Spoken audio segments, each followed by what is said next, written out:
एक बेलपत्र, एक चावल का दाना, एक पुष्प, एक लोटा जल जीवन की सार्थकता है। श्रावण महीने की नवमी तिथि, कौन सी तिथि? नवमी, चाहे शुक्ल पक्ष की हो चाहे कृष्ण पक्ष की हो। 7 दुर्वा, कितनी दुर्वा? 7 दुर्वा अशोक सुंदरी वाली जगह पर चढ़ाकर, शंकर भगवान के ऊपर चढ़ाकर, गणेश जी के चरणार बिंदु को लगाकर उसको लेकर आना है। हाटकेश्वर महादेव का स्मरण करो। कौन से महादेव? हाटकेश्वर महादेव। उसको लेकर आइए। उदर में, पेट में रोग हो, बीमारी हो, बहुत ज्यादा तकलीफ हो रही हो, शरीर के अंतर्गत एसिडिटी रहती हो या पेट के अंतर्गत कोई ना कोई बीमारी बनी ही रहती हो, उसको भादों के महीने में, कौन से महीने में? भादों के महीने में किसी भी दिन सुबह के समय जब आप वो दुर्वा लेकर आए, 5 दिन, 6 दिन, 7 दिन में एक एक कर कर खाली पेट उसको चबा चबा कर खा लो और पानी पी लीजिए। करना पड़ेगा श्रावण महीने में, खाना पड़ेगी भादों में। चतुर्मास में चारों महीनों का बड़ा बड़ा महत्व है। कभी आपको एक स्मरण रहा हो कि जिस नारी के, स्त्री के रजोधर्म से जुड़ी हुई या पुरुष वर्ग में भी कहीं ना कहीं किसी ना किसी रूप में इस उदर से लेकर एड़ी तक के बीच में जो भी तकलीफें होती हैं उससे जुड़ी हुए के लिए भी सावन के महीने में एक प्रयोग आता है। उसको कर लेने से संपूर्ण जीवन समय में ये नाभि कोश से लेकर एड़ी तक के बीच में कभी तकलीफ हो ही नहीं सकती। और वो जल शंकर भगवान को शूलपाणेश्वर महादेव के नाम से चढ़ाया गया। कौन से महादेव के नाम से? शूलपाणेश्वर महादेव। शूलपाणेश्वर, उसका भी स्थान है कि वो जल कहां चढ़ता है। तो पहले तो नवमी तिथि का दुर्वा प्रयोग भगवान शंकर को समर्पित करते हुए, अशोक सुंदरी वाली जगह पर समर्पित करते हुए श्री गणेश जी महाराज को कहकर, आपको याद होगा जिस समय पर श्री गणेश जी महाराज कुबेर जी महाराज के घर में भोजन करने गए थे, सारा अन्न भगवान गणेश जी पा गए थे, तब शंकर भगवान ने दुर्वा भेजी थी। ये दुर्वा जब गणेश जी को भेजी गई थी तो वो औषधि के लिए भेजी गई थी कि गणेश जी ने ज्यादा पा लिया है तो शरीर में रोग ना हो जाए, पेट में कोई रोग ना हो जाए। तब शिव जी ने भेजी थी अशोक सुंदरी के माध्यम से। इस दुर्वा का प्रभाव रोग मुक्ति के लिए किया जाए। रोग शुक्ल पक्ष की नवमी तिथि, पीला चंदन घिसकर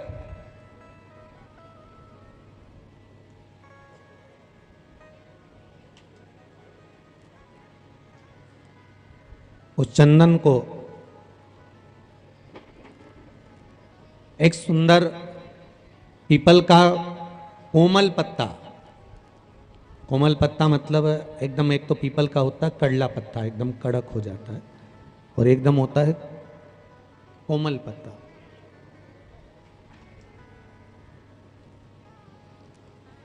उस पीपल के कोमल पत्ते पर पीला चंदन घिसकर, जो वो चंदन होता है, उस चंदन को घिसकर उस चंदन को उस पत्ते पर रख लें। और महाराज उस पत्ते को मध्याह्न के समय पर, जैसे जब सुबह के समय पर सारी पूजन हो जाए, अर्चना हो जाए, भगवान शिव के मंदिरों में जल समर्पित हो जाए, उसके बाद में जब बाबा एकदम आनंद में विराजे हों, तब जहां शिवलिंग रखा होता है,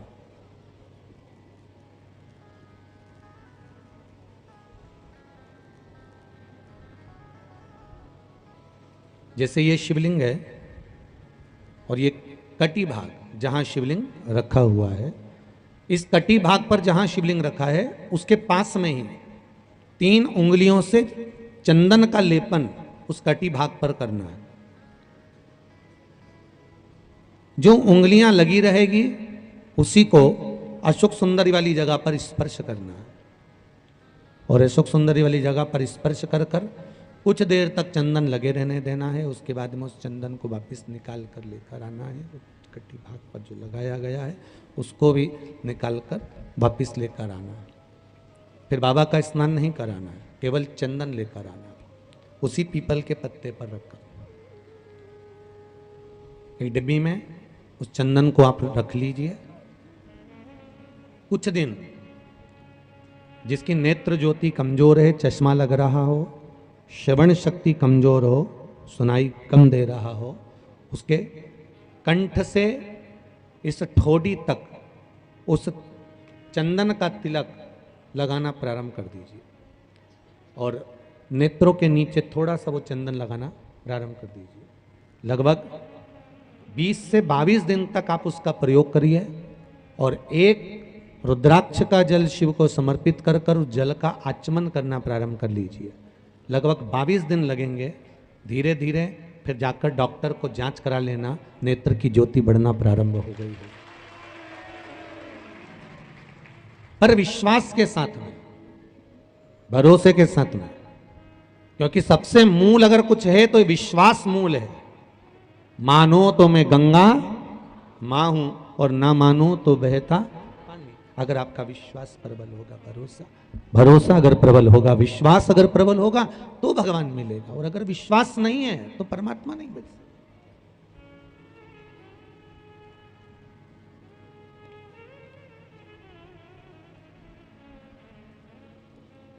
विश्वास के बल पर भगवान की प्राप्ति है।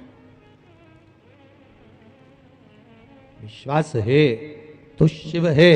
पानी का मटका, हंडा, भले तुम्हारे घर में नल से पानी आ रहा हो, आरओ का पानी आ रहा हो, तुमने आरओ लगा रखा हो और उसके नीचे एक छोटा सा हंडा, मटका, कुछ भी, छोटा सा घड़ा, कुछ भी रखना जरूर चाहिए। रसोई घर में भले इतना बड़ा हंडा रखो, मटका रखो, घड़ा रखो, कलश रखो, पर रखना जरूर चाहिए। क्यों? उसमें पितरों का स्थान होता है। तो घर में, रसोई घर में कभी परिवार में किचकिच नहीं होती, क्लेश नहीं होता। अगर हंडा भरा हुआ है, हंडा खाली होते होते जब सुबह के समय पर पानी थोड़ा रह जाता है, उस घर में जहां हंडा आधे से ज्यादा खाली हो जाता है, शास्त्र कहता है, भविष्य पुराण कहती है, जहां पानी का हंडा आधे से ज्यादा खाली हो गया, समझ लेना दूसरे दिन रसोई घर में क्लेश जरूर होगा, यह पक्का। इसलिए हंडे की सीमितता देखी जाती है। मटके को, हंडे को, कलश को आधे से ज्यादा भरकर रखा होना चाहिए। भले आधे तक भरा रहे पर आधे से नीचे नहीं जाए। उस घर में हम माताएं पूछती हैं, पंडित जी हमारे घर में बहुत क्लेश है, हमारी बहू सुनती नहीं, बहू के हमारी सास नहीं सुनती। क्लेश हो कहां से रहा? जब तुम लड़की पसंद करके आई, उसका पांव देख के आई, 25 बार फोटो देखा, अपनी रकम तोड़वा तोड़वा के बहू को सोने की रकम चढ़वा दी, खुद ने अच्छी साड़ी नहीं पहनी, 10-10 हजार का सूट चढ़ा दिया, चुन्नी बेस, डब्बा दिया तैयार होने का, चप्पल दी नाप की, चूड़ी का नाप मंगवाया, इतना प्रेम, और घर पे आके जगदम्बा हो गई। कारण क्या है? इतना क्लेश कहां से आ गया? जब तुमने पसंद करी, तुमने देखी, लड़की वालों ने यहां देखा, लड़के वालों ने वहां देखा, जब एक दूसरे को देख के सब बात हुई है, संबंध हुआ, रात रात भर बात चली, फिर क्या हो गया? यहाँ तो रोज फोन लगाती थी, मम्मी ये वाली साड़ी तैयार कर लो, हाँ बेटा कर ले, ऐसी ऐसी बात सास और बहू में चले, चूड़ी का नाम भेज दीजिए, चोली का नाम भेज देना, और मैंने डब्बा तैयार कर लिया है, मैंने वीडियो कॉल में दिखाया, देख ले, यही है, चप्पल भी लिए, ये भी लिया, चोटी भी ली, गजरा भी लिया, दुनिया का सामान लिया, शादी करी, ने 2-3 लाख रुपए तो गार्डन में खर्च कर दिए, ने लोगों के खूब चटाया, 2-3 लाख रुपए खाने में खर्च कर दिए, गिफ्ट भी दिया मेहमानों को। जब इतना खर्च करा, इतनी जोरदार बातचीत थी, फिर आखिर 1-2 साल में ऐसा क्या हो जाए कि ये जगदम्बा ने ये कात्यायनी हो जाए? कारण क्या है? वो कारण तो ढूंढो। अरे बोलो तो सही है कि नहीं है? कारण तो ढूंढो कि कारण क्या है ऐसा, कि क्या कारण हो गया? अब दोष दे नहीं कि माँ ने सिखा दिया होगा, और वो दोष दे, तुम तो अपनी माँ के ही हो, हमारी तो सुनो ही नहीं, अब वो इधर दोष, वो उधर दोष दे। ये दोष देने से कुछ नहीं हो, अपने कर्मों का दोष देखो। ने जरूर झांक कर देखना कि सवेरे सवेरे कहीं हंडा खाली तो नहीं मिल रहा है, पूरा नीचे तक तो नहीं चले गया, आधे से नीचे तो नहीं हो गया, मतलब घर में दूसरे दिन क्लेश तो होना ही है। भले कटोरी के चक्कर में, पानी के चक्कर में, रसोई घर के चक्कर में, रोटी के चक्कर में, चाहे दिन भर में कभी भी होगा, पर 24 घंटे में क्लेश होगा, वो पक्का है। थोड़ा भरा, क्यों भरकर रखा जाता है मटका? क्यों भरकर रखते हैं हंडा? क्यों कहा जाता है कि जिस समय वास्तु पूजन होता है, पितरों के लिए पूजन करी जाती है, तो हंडा भरा जाता है, नया कोरा मटका, नया हंडा वास्तु पूजन में भरा जाता है। क्यों? और जब पंडित जी सिर पे मंगवाते हैं, नारी भर कर लाती है, गृह प्रवेश होता है, भरा हुआ मटका, खाली नहीं, भरा। और जब भरवाते तो इतना भरवाते कि उसका पानी उंडेलना चाहिए। वास्तु पूजन का नियम है, जिस समय मटके को भरकर लेके आते हैं घर के अंदर, कलश भरकर लेके आते हैं, वास्तु प्रवेश करते हैं, गृह प्रवेश करते हैं, तो मटका इतना भरा जाता है, उसका पानी बाहर ढुलना चाहिए। और जब लेकर आए तो झलकता हुआ पानी होना चाहिए। नारियल रखे, आम का पत्ता रखे तो पानी गिरता रहे। पर माताएं तो अपने फैशन में नहीं, डेंटिंग पेंटिंग कराए तो पानी गिरा तो वही नाराज हो जाए, बेचारा पंडित जी की हालत खराब कर कि तुमने इतना पानी क्यों भरा, कम नहीं भर सकता था हमारा पूरा। ये तो परंतु शास्त्र रीति क्या कर रही है, भविष्य पुराण क्या कर रही है, हमारी शास्त्र क्या कर रहे हैं कि पानी भरा हुआ जब चलता है, झलकता चले, घर में जब प्रवेश करे तो भगवान से यही प्रार्थना रहती है कि लक्ष्मी ऐसी झलकती रहे, इतनी कृपा कर दे। पर लोग, पंडित जी भी कह दिया अच्छे कपड़े पहनी बेचारी ने, पिन मिन लगाई हो, बढ़िया जोरदार पल्लू मल्लू लिए, तो अब डब्बा मब्बा भर के तैयार कर, डेंटिंग पेंटिंग कर, जब पानी गिरे तो कहीं तो बेचार पंडित जी भी कहे थोड़ा खाली करो पंडित जी, खाली करो। और खाली करा, इतना भर दिया। अब वो मैंने आम का पत्ता, नारियल सब धर दिया। अब ना झलके ना कुछ झलके, क्योंकि इसका अहंकार इतना झलके तो कलश की खाक झलके।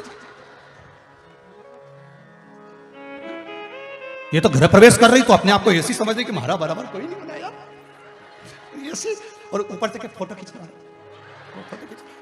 अभी इसका अहंकार इतना झलके तो कलश के खाक झलके। अब जो झलकना वो तो झलका ही नहीं, झुमका झलका, और कहा मतलब का झलका है, झलके सो। इतना सुंदर कहा है, हम पूरे छत्तीसगढ़ वालों से नहीं, पूरे देशवासियों से कहना चाहते हैं, हे छत्तीसगढ़ वालों, थोड़ा सा लालच देखकर, थोड़ा सा धन देखकर धर्म मत छोड़ना। दूध नहीं दे गाय तो गाय को रोड पर मत छोड़ना। और इच्छा अगर भगवान भोलेनाथ पूरी करने में देरी लगा दें तो भी एक लोटा जल मत छोड़ना। कोई कितना लालच दे, कोई कितना धन दिखाए, कोई कितनी भी संपदा दिखाए, तो भी अपना सनातन धर्म मत छोड़ना। अपना सनातन धर्म छोड़कर हमें कहीं नहीं जाना। इससे सुंदर कोई धर्म नहीं होगा जहां एक लोटा जल सारी समस्या का हल। बोल बम का नारा है, श्री शिवाय। इससे सुंदर धर्म क्या होगा? एक लोटा जल चढ़ाया, 3 बार ताली बजाई, काम हो गया।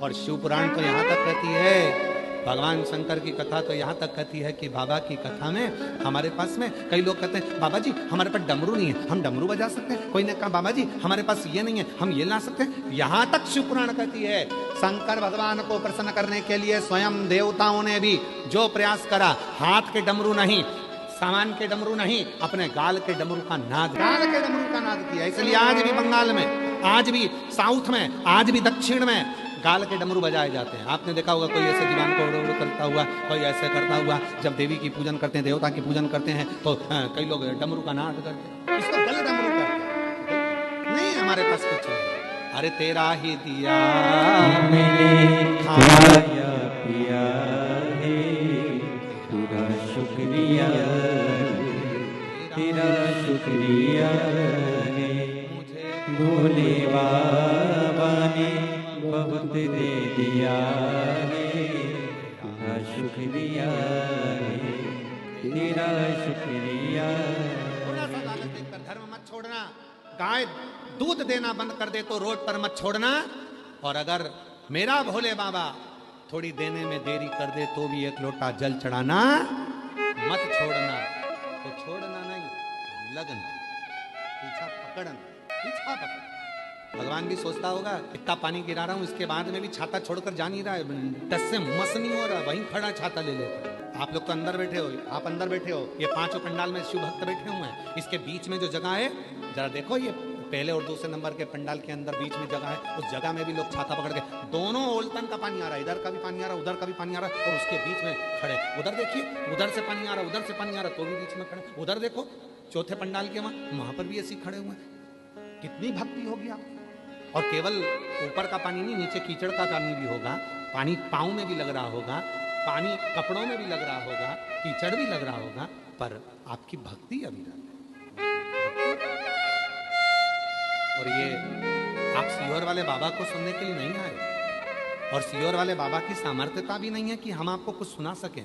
ये तो स्वयं श्रावण के महीने में जितने श्रवण करने के लिए आए हैं, ये सावन के महीने में जो श्रवण करने आए हो, सुनाने वाला भी मेरा महादेव है और सुनने वाला भी मेरा महादेव है और कराने वाला भी मेरा महादेव है, कोई दूसरा नहीं है।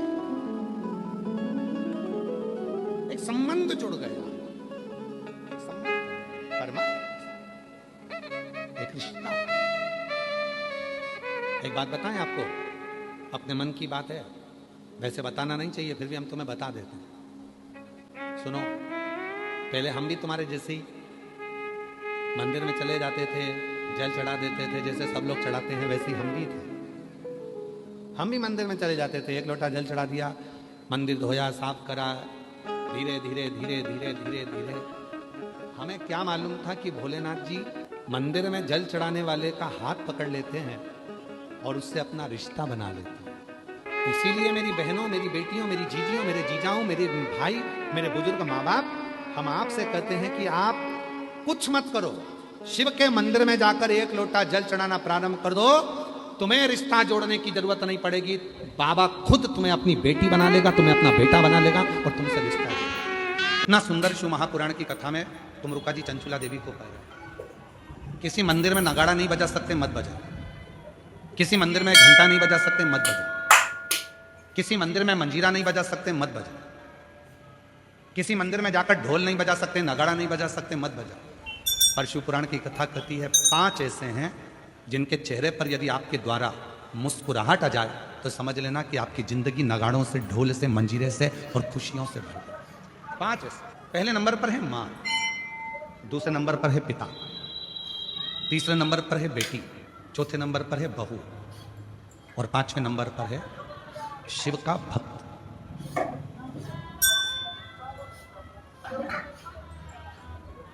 ये 5 है। आप मंदिर में नगाड़ा नहीं बजा सकते, मंदिर में जाकर आप ढोल नहीं बजा सकते, मंदिर में जाके घंटी नहीं बजा सकते, मंदिर में जाके मंजीरा नहीं बजा सकते।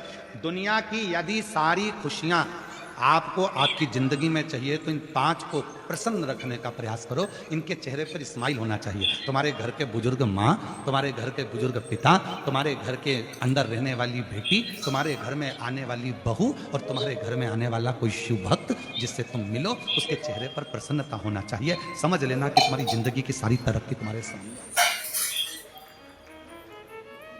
घर में माँ की आंख में आंसू है तो तुम मंदिर में कितनी भी जोत लगा लो, मंदिर में कितना भी अभिषेक कर लो, कितनी भी पूजन कर लो, कितनी भी अर्चना कर लो, सुख नहीं मिल सकता। घर के अंदर पिता की आंख में आंसू है तो सुख नहीं मिल सकता। घर की बेटी अगर तुम्हारे लिए रो रही है, घर की बेटी की आंख में अश्रु है तो तुम सुखी नहीं रह सकते। और याद रखना, घर में आने वाली बहू की आंख में यदि आंसू हैं तो तुम खुशी नहीं रह सकते। और कोई शिव भक्त तुम्हारे सामने अपने दुखड़े को कहकर रोए। वैसे तो शिव महापुराण की कथा कहती है कि किसी भी शिव भक्त को कभी किसी के दरवाजे पर जाकर अपना दुखड़ा नहीं कहना चाहिए। क्यों? कभी किसी शिव भक्त को अपना दुखड़ा कभी किसी के सामने जाकर नहीं कहना चाहिए। जो शंकर भगवान को 1 लोटा जल चढ़ाते हैं, जो शिव जी की आराधना करते हैं, जो शिव की साधना करते हैं, जो शंकर की भक्ति में डूबे रहते हैं, जिन्होंने शिव महापुराण की कथा पर अटूट भरोसा कर लिया, विश्वास कर लिया, दृढ़ता कर ली, जैसे आप सब लाखों की संख्या में आए हो कथा को श्रवण करने के लिए, आपके अंदर विश्वास है मैं अगर कथा सुनूंगी 7 दिन पंडाल में बैठकर कथा का तत्व ग्रहण करूंगी और वहां की मिट्टी को अपने हृदय से लगाऊंगी, निश्चित है 3 महीने में मेरा बाबा मेरी झोली भरेगा। यदि तुम्हारे भीतर दृढ़ता है, यदि तुम्हारे भीतर भरोसा है, यदि तुम्हारे भीतर शिव के मंत्र का, श्री शिवाय नमस्तुभ्यम का, ओम नमः शिवाय का, नमः शिवाय का, महामृत्युंजय मंत्र का, शंकर के नाम का यदि भरोसा दृढ़ है, तुम्हारे अंदर विश्वास है, तो यह मानकर चलना कि तुम्हारे को शिव की कृपा अपने आप होना प्रारंभ हो जाए।